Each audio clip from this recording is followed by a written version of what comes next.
I'm Peyton Rule, and today, let's make sense of antisense. what is it and how does it work?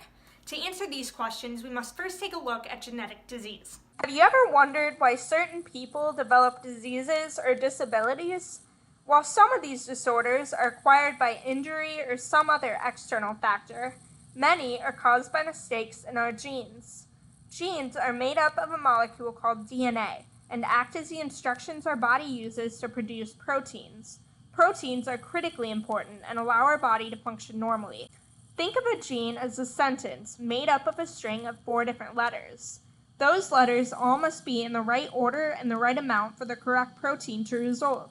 An extra gene, or a misspelled gene, can result in the creation of too much protein or the wrong protein, which in turn can cause a disorder. So how can we treat these disorders? You guessed it, antisense therapy. This treatment is gaining popularity and its uses are potentially groundbreaking. So how does it work? To answer this question, we must first take a look at how a protein is made. First, DNA is copied.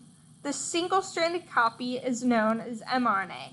The body then reads the mRNA and assembles a protein from those instructions. Antisense therapy intervenes at the mRNA stage. The fact that mRNA is single-stranded allows the body to read it and produce proteins.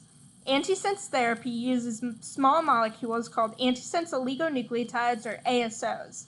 ASOs bind to specific genes or parts of genes in the mRNA, making it double-stranded and thus unable to be read by the body.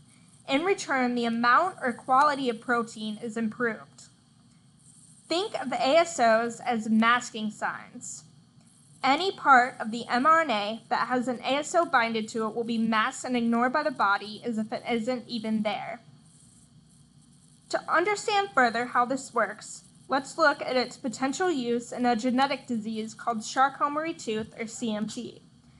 CMT is a nerve disease caused by an extra gene, which results in the production of too much of a protein known as PMP22.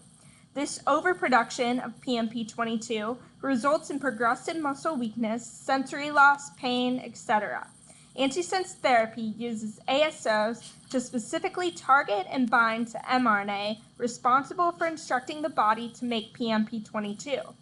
This results in double-stranded mRNA and an inability to make excess PMP22. In return, PMP22 levels are reduced and an improvement in symptoms is expected. Antisense therapy could potentially be used to treat a variety of genetic disorders, improving patient quality of life tremendously.